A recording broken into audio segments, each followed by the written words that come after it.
අද මම හදන්නේ chocolate brownies එකක්. ඉතින් ඇත්තටම මේක හරිම soft ඒ වගේම රස chocolate brownies recipe එකක් තමයි මම අද ඔයගලන්ට කියලා දෙන්න යන්නේ. ගෙදරට අමුත් එක්ක එනකොට අපි ice cream විතරක් dessert එකට දෙනවනේ ලේසියට.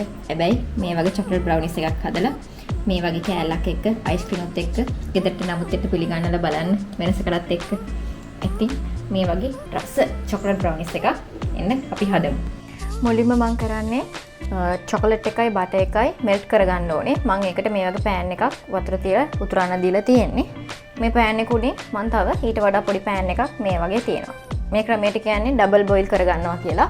ඕගොල්ලොන්ට කැමති pan එකක් තියාගන්න පුළුවන්. මේ වගේ වතුර එකක් යටින් තියලා මේක උණු කරගන්න. මුලින්ම මම cooking chocolate එහෙනම් dark cooking chocolate එකෙන් ග්‍රෑම් 200ක් දාගන්නවා. ඒකටම මම butter ග්‍රෑම් 115ක් දාගන්නවා. දැන් dark chocolate එකයි butter ටිකයි අපි හොඳට මේකේ දිය කරගන්න ඕනේ.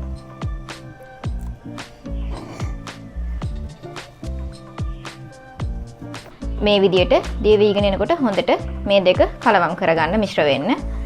මම මෙතන ඔක්කොම අරන් තියෙන්නේ cooking dark chocolate එකෙන් ග්‍රෑම් 200යි ඒ වගේම butter ග්‍රෑම් 115යි. මුලින්ම අපි මේ දෙක දිය කරගෙන නිවෙන්න තියන්න ඕනේ. ඒක තමයි මම මුලින්ම මේක දිය කරගන්නේ. දැන් උන්ට පේනවා ඉතින් මේක හොඳට මෙල්ට් වෙගෙන එනවා. මේ කෑලි ගතිය හොඳට නැති වෙනකම්ම සම්පූර්ණ උකු දියරයක් වගේ වෙනකම්ම අපි මේක දිය කරගන්න ඕන.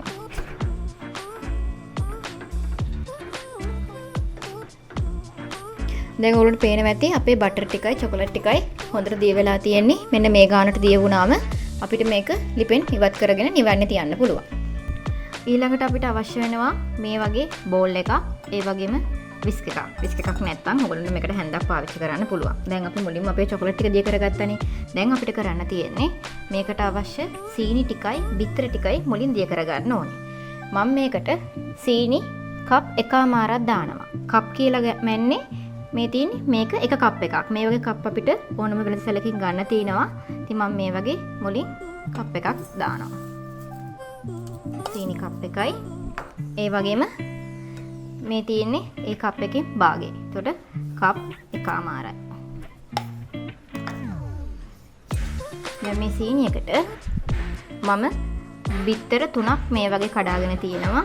බිත්තර එක ගානේ තමයි අපි දාලා මුලින් මේක හොඳට බීට් කරගන්නේ. මම මුලින්ම ඔයගොල්ලන්ට පේනවා ඇති එක බිත්තරයක් දාගත්තා.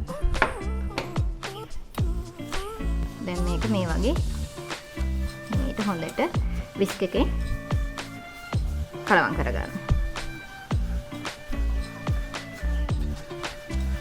ඔයගොල්ලෝගේ සීනි කැට ලොකු නම් ඔයගොල්ලන්ට මේක බ්ලෙන්ඩ් එකේ බ්ලෙන්ඩ් කරලා ගන්න පුළුවන් සීනි කැට ටික පවුඩර් එකක් වගේ. ඔයගොල්ලන්ට දැන් පේනවා ඇති මම මුලින්ම දාගත්ත එක බිත්තරේ සීනි ටිකයිනේ. මේක තමයි එක බිත්තරේ කලවම් කරගත්තම විස්ක් එකේ මේ විදිහට තමයි එන්නේ. දැන් මම ඊළඟට දෙවෙනි බිත්තරේ එකතු කරගන්නවා.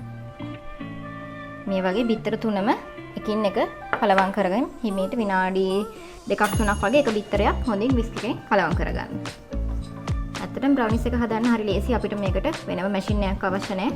මේ වගේ හැන්දකින් හරි බීටර් එකකින් හරි සාමාන්‍ය විනාඩි 2-3ක් කලවම් කරලා හරිම ලේසියෙන් පොඩි අමුද්‍රව්‍ය ටිකකින් අපිට බ්‍රවුනිස් හදාගන්න පුළුවන්. දැන් මගේ අන්තිම බිත්තරය තුන්වෙනි බිත්තරේ මම මේ වගේ එකතු කරනවා. දැන් මේකත් හොඳින් මිශ්‍ර වෙන්න අපි කලවම් කරගන්නවා.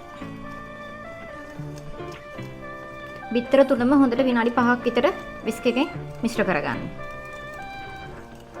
කලවම් කරගෙන ඉවරයි. මම මේකට දැම්මේ සීනි කෝප් එකමාරයි බිත්තර 3යි. ඊළඟට මම ලුණු තේ හැඳි කාලා මේකට එකතු කරනවා.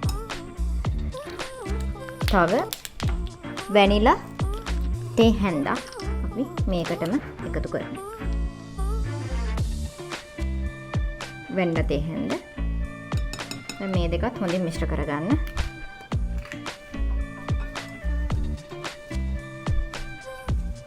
මේ ටික හොඳින් දිය වුණාට පස්සේ මම ඊළඟට දාන්නේ මගේ දිය කරගත්ත චොකලට් ටික.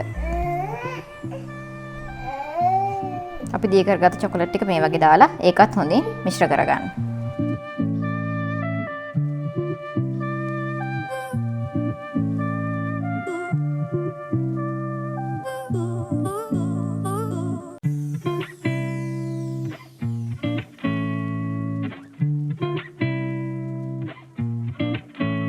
හොඳට මිශ්‍ර වෙලා තියෙන්නේ. දැන් මේ ගානට මිශ්‍ර වුණාම ඇති.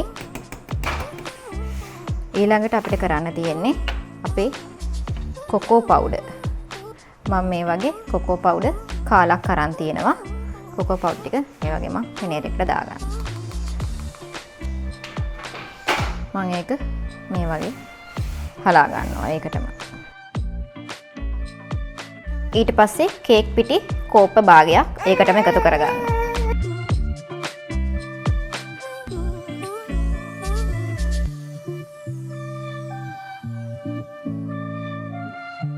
ඊට පස්සේ අපේ කේක් පිටි ටිකයි කොකෝ පවුඩර් එකයි මිශ්‍රණයට දාලා හොඳට මේ වගේ අපි කලවම් කරගන්නවා. මේ ටික හොඳට මිශ්‍ර වෙනකන් කලවම් කරගත්තම ඇති. මේකට වෙලාවක් අවශ්‍ය නැහැ. පිටිවල කෑලි ගතිය හිතෙන්නේ නැති වෙන්න හොඳට පිටි ටිකයි කොකෝ පවුඩර් ටිකයි මේ මිශ්‍රණයට එකතු වෙන්න ඕනේ. ඔන්න ඉතින් මගේ කේක් පිටි ටිකයි කොකෝ පවුඩර් ටිකයි මිශ්‍රණය මේ විදිහට හොඳට දැන් මිශ්‍ර වෙලා තියෙන ඔයගොල්ලන්ට පේනවනේ කෑලි ගතිය නැහැ. කැටි ගතිය නැතුව හොඳට මේ වගේ මිශ්‍ර වෙන්න ඕනේ. ඔන්න ඉතින් අපේ බ්‍රවුනිස් මිශ්‍රණය දැන් ලෑස්ති. දැන් අපිට මේක තියෙන්නේ ට්‍රේ එකකට දාලා බේක් කරගන්න. ඉතින් අපි බලමු කොහොමද ට්‍රේ එකට දාලා මේක බේක් කරගන්නේ කියලා. ඔන්න මම කේක් ට්‍රේ එක ලෑස්ති කරලා තියෙන්නේ. මේක මගේ අඟල් 8 ට්‍රේ එකක්. ඔයගොල්ලන්ට පුළුවන් නම් අඟල් 7 ට්‍රේ එකක් ලෑස්ති කරගන්න. එතකොට මේකේ කෑලි හොඳට මහතට එනවා. දැන් මම මෙලම ලෑස්ති කරගත්ත මගේ ට්‍රේ එකට මම හදාගත්ත බ්‍රවුනිස් මිශ්‍රණය මේ වගේ දාගන්නවා. මේ වෙලාවේ මගේ බ්‍රවුනිස් මිශ්‍රණය මම මේ වගේ ට්‍රේ එකට දානකොට මගේ oven එක මම විනාඩි 5 ප්‍රීහීට් වෙන්න තියලා තියෙන්නේ. ඔන්න මම බ්‍රවුනිස් මිශ්‍රණය මේ වගේ මගේ ට්‍රේ එකට දාලා තියෙන්නේ. මම මේ වගේ ට්‍රේ එක 3 පාරක් වාත පිට වෙන්න තට්ටු කරනවා. මේ වගේ තට්ටු කරගෙන oven එක අංශක 180ට විනාඩි 30කට අපි මේක බේක් කරගන්නවා. ඉතින් අපි යන් බේක් කරගන්න. ඔන්න ඉතින් විනාඩි 30ක් අංශක 180ට මේ වගේ අපේ බ්‍රවුනිස් එක බේක් කරගන්න ඕන.